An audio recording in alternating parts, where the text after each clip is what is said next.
हम राजनीति विज्ञान इसका खंड 2 है वो हम पढ़ेंगे। इसके अंदर पहला अध्याय है भारतीय संविधान, उसके कुछ विशेषताएं। सबसे पहले हम देखें तो भारतीय संविधान जो है, इसमें संविधान होता क्या है, क्या चीज संविधान होता क्या है।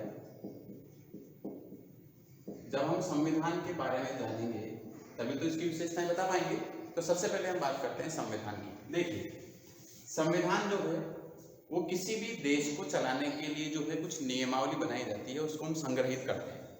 ठीक है, तो वो जो संग्रहित की हुई नियमावली है, जो नियम हैं, जो आदर्श हैं, या जो कुछ वहाँ के लिए हम व्यवस्थाएं तय करते हैं, वो सब क्या कहलाती है, एक शासन संचालन की इकाई के अंदर सहायक तत्व होते हैं। ठीक है, ऐसे ही किसी भी देश के शासन के संचालन के लिए जो नियमावली बनाई जाती है उसे हम संविधान कहते हैं। अब संविधान लिखित भी हो सकता है और अलिखित भी हो सकता है।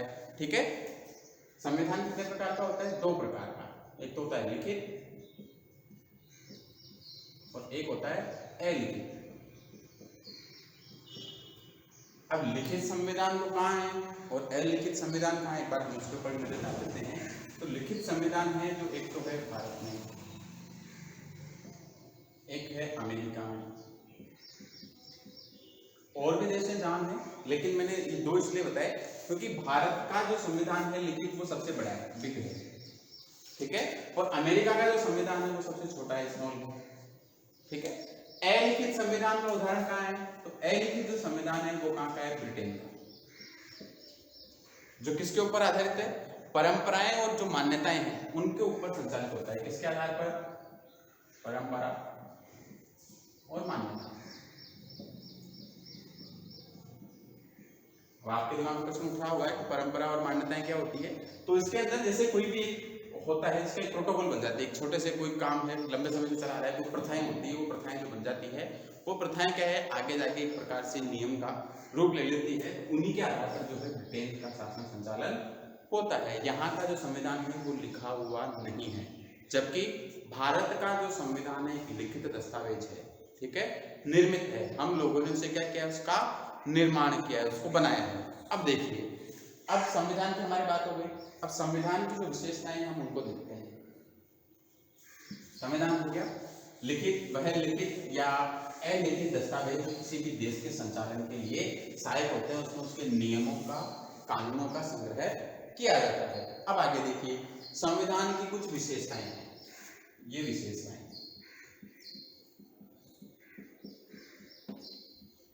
सबसे पहले विशेषताएं ले तो संविधान के फॉर्मेट से शुरू होते हैं कि संविधान का फॉर्मेट जो है वो क्या है। तो सबसे पहला तो हमारा संविधान क्या है, लिखित संविधान। क्या है, लिखित संविधान है।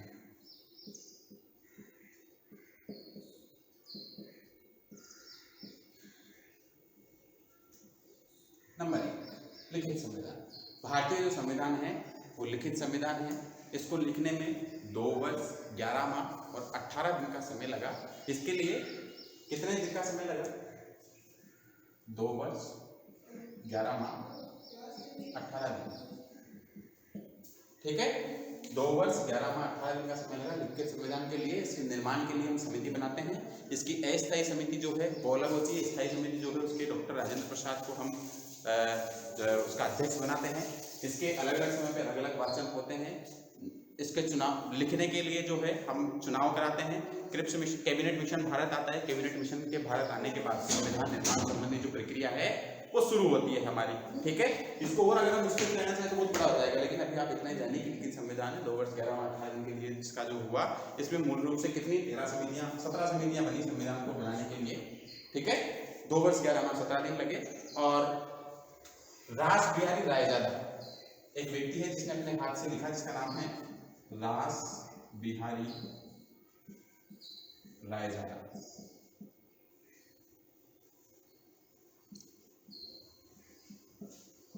रास बिहारी रायजादा नामक व्यक्ति ने हिंदी और इंग्लिश दोनों रूपों के अंदर, जो रास बिहारी रायजादा है, इन्होंने भारतीय संविधान को हिंदी और इंग्लिश 2 रूपों के अंदर तैयार किया। ठीक है, हिंदी और इंग्लिश 2 रूपों के अंदर तैयार किया। और इसका निर्माण कब से शुरू हुआ, इसका निर्माण हुआ हमारे 1946 से इसका निर्माण शुरू हुआ और 26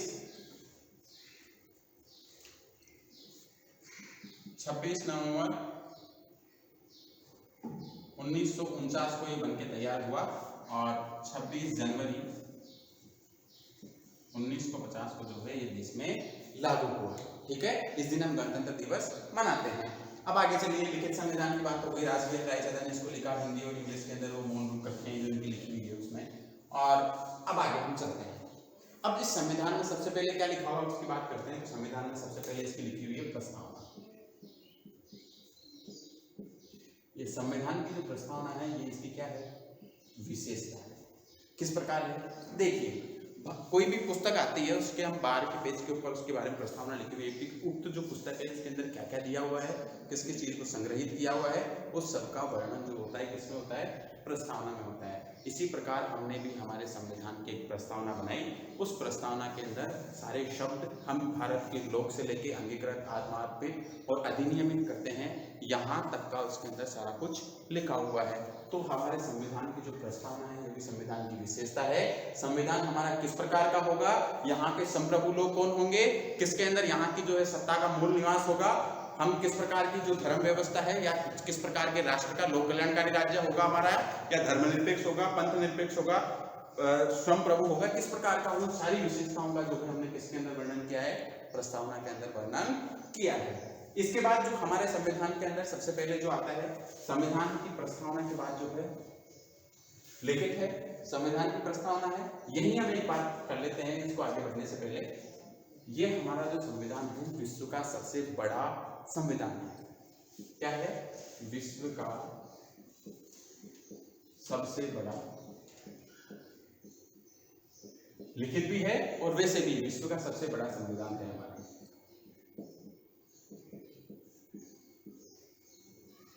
अब कितना बड़ा है इसकी हम बात करते हैं। तो विश्व का जो हमारा सबसे बड़ा संविधान, तो इस संविधान के अंदर एक तो प्रस्तावना है। क्या है,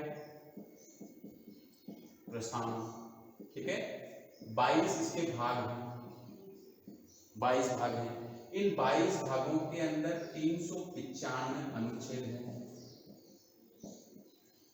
और 8 + 4 कुल मिला के 12 अनुसूचियां हैं। अब आप कहोगे कि सर प्रस्तावना एक है, ठीक है, 22 भाग हैं, ठीक है, लेकिन आपने यहाँ तो 8 + 4 लिखा और यहाँ 95 अनुच्छेद लिखे, जबकि अनुच्छेद तो जो है निरंतर बढ़ते और घटते जा रहे हैं। ठीक है, समय समय पर उनके अंदर संशोधन होता है, तो यहाँ क्यों नहीं बढ़ाया।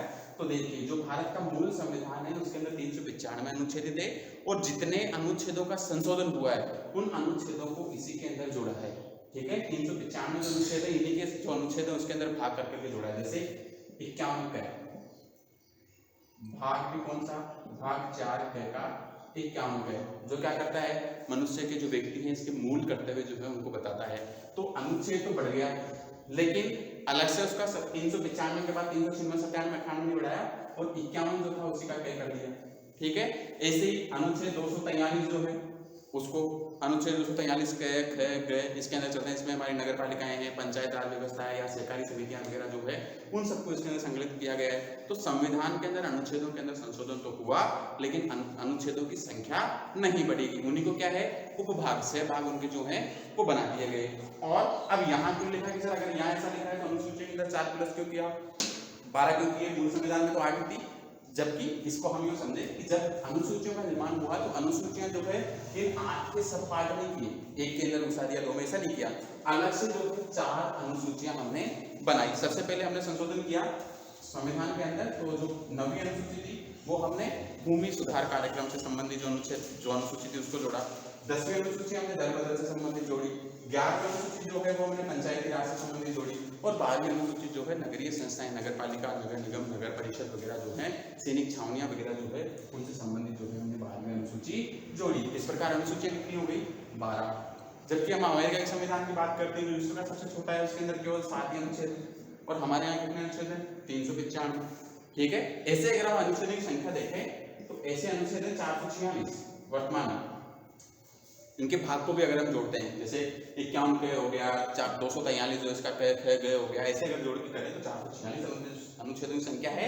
लेकिन कुल जो अनुच्छेद है वो कितने हैं, 395, क्योंकि हम संविधान के अंतिम पृष्ठ पे जाते हैं तो वहाँ अनुच्छेद जो है वो कौन सा लिखा हुआ है, 395 लिखा हुआ है, इसके आगे 396, 97, 98, 99 से लिखा हुआ नहीं है, इसलिए अनुच्छेदों की संख्या वो कितनी है, 395 है। तो भारतीय संविधान की विशेषता क्या होगी कि विश्व का सबसे बड़ा लिखित संविधान है, जिसके अंदर एक प्रस्तावना, 22 भाग और 12 जो है अनुसूचियां हैं और 395 अनुच्छेद हैं। एक विवाद उठता है कि प्रस्तावना क्या संविधान का अंग है? जी हाँ, प्रस्तावना जो है संविधान का अंग है। इसको लेके समय समय के ऊपर कई सारे विवाद भी आए हैं, ठीक है, और वो समय समय में कोर्ट में भी चले हैं, लेकिन अंतिम रूप से इसको मान लिया गया कि प्रस्तावना जो है संविधान का भाग है। तो हम भी इसको संविधान की जो प्रस्तावना है इसको संविधान के अंदर क्या करेंगे, सम्मिलित करेंगे। अगली जो हमारे संविधान की विशेषता आती है वो क्या है, वो देखिए। प्रस्तावना हो गई, लिखित संविधान हो गया, विश्व का सबसे बड़ा संविधान हो गया। प्रस्तावना के बाद जो अनुच्छेद हमारा भाग 1 है उसमें जो क्या है, हमारे केंद्र संघ राज्य क्षेत्र है, भाग 2 में नागरिकता है।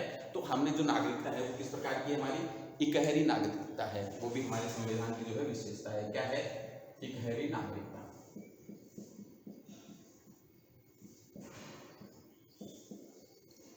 भारत में जितने रहने वाले लोग हैं इन सब लोगों की केवल एक ही नागरिकता होगी और वो क्या होगी, वी आर इंडियन, हम सब भारतीय हैं। उसकी जो नागरिकता है वो एक ही होगी। केंद्र की और राज्यों की उसको अलग अलग नागरिकता प्रदान नहीं होगी, केवल एक ही नागरिकता होगी जो उसे कौन प्रदान करेगा, राज्य। राज्य यहाँ पर किसको कहेंगे हम, देश को यहाँ राज्य किस नाम से संबोधित करते हैं। तो केवल एक ही नागरिकता होगी, जबकि अमेरिका के अंदर केंद्र की जो है नागरिकता अलग होती है और जो वहाँ के राज्य होते हैं उनकी नागरिकता अलग होती है, जिसे उनके केंट के नाम से जाना जाता है, ठीक है। तो वहाँ दोहरी नागरिकता है, जबकि भारत के अंदर किस प्रकार की नागरिकता है, इकहरी नागरिकता है। ये भी हमारे संविधान की क्या है, विशेषता है।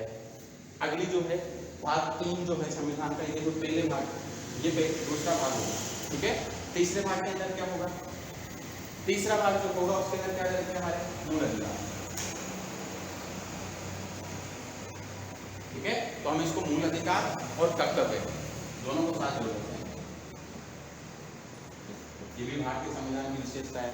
भारतीय संविधान का अनुच्छेद 12 ये बताता है कि जो 12 और 13 है मूल अधिकार को परिभाषित करते हैं, और अनुच्छेद 12 से लेके अनुच्छेद 35 तक जो मनुष्य को दिए हुए वर्तमान में 6 और जो पहले संशोधन से पहले 72वें संविधान संशोधन से पहले 7 मूल अधिकार थे, तो उन 7 मूल अधिकारों में यहाँ पर क्या है, वर्णन है। वर्तमान में 6, इनकी संख्या है, मूल संविधान के अंदर इनकी संख्या जो थी वो कितनी थी, 7 थी। तो अनुच्छेद 12 से लेकर 35 तक जो हमारे 6 मूल अधिकार हैं।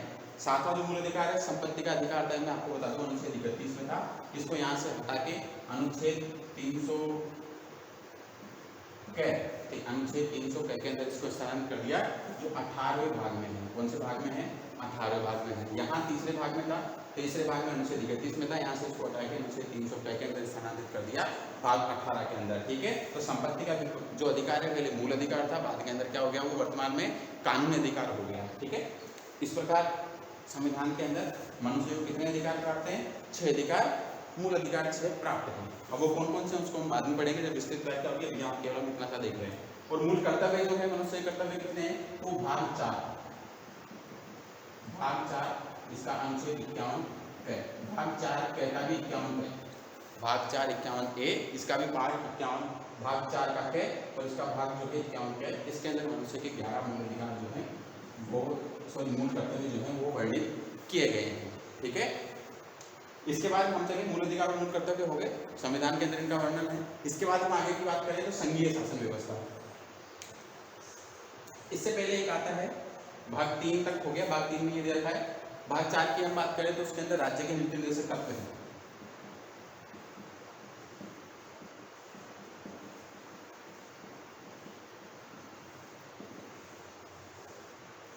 राज्य के नीति निर्देशक तत्व, देखिए कुछ व्यवस्थाएं ऐसी है जो संविधान के अंदर वर्णित होना रह गई, या फिर कुछ चीज़ें ऐसी है जिसके ऊपर कानून बनाया नहीं गया, लेकिन उनको राज्य के ऊपर स्वतंत्र छोड़ दिया गया कि राज्य चाहे तो इन विषयों के ऊपर कानून बना सकता है। और वैसा ही कानून पिछले जो सरकार थी वसुंधरा राज्य के समय राजस्थान के अंदर उसने राज्य में बनाया। गोपालन विभाग जो है उसकी अलग से स्थापना की, जिसके अंदर गायों के लिए जो है जो पशुधन होता है गोधन, उसके लिए अलग से गौशालाओं का निर्माण किया गया। तो ये राज्य का जो है नीति निर्देशक तत्व है। राज्य ने अपने स्वयं के अधिकार का प्रयोग करते हुए इस प्रकार की जो है घोषणाएं की। इससे पहले जो है एक और राज्य के नीति निर्देशक तत्व के अंदर एक और संशोधन हुआ था, वो था पर्यावरण से संबंधित, ठीक है। जितने वन वगैरह जो होते हैं इनका भी जो संरक्षण वगैरह जो है, इनके निर्माण की जो बात आती है वो भी राज्य के निर्देश तत्व के अंदर होता है। इसके बाद हम चले तो अगला जो है वो आता है 1991 के अंदर संसद वगैरह। तो हम इसकी एक अंतिम विशेषता और देख लेते हैं, संघीय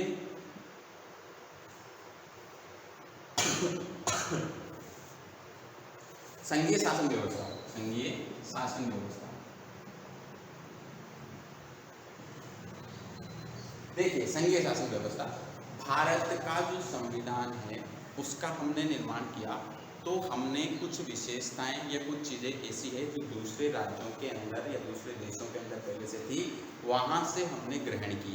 तो वैसी संघीय जो शासन व्यवस्था है ये हमने कहाँ से ली? कनाडा से ली। कहाँ से ली? कनाडा से ली, ठीक है। इनको हम पढ़ेंगे कि संविधान के जो स्रोत हैं, आगे हम पढ़ेंगे इस बात को, तो उसके अंदर देखेंगे संविधान के स्रोत।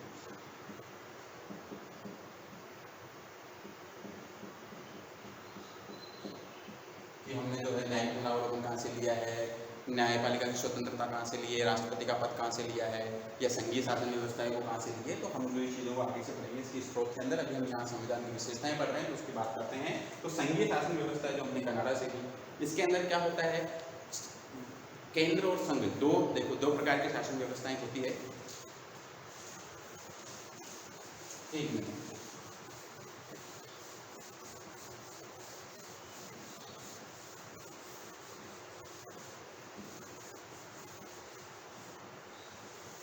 कोई भी देश है जो राज्यों, केंद्र शासित प्रदेशों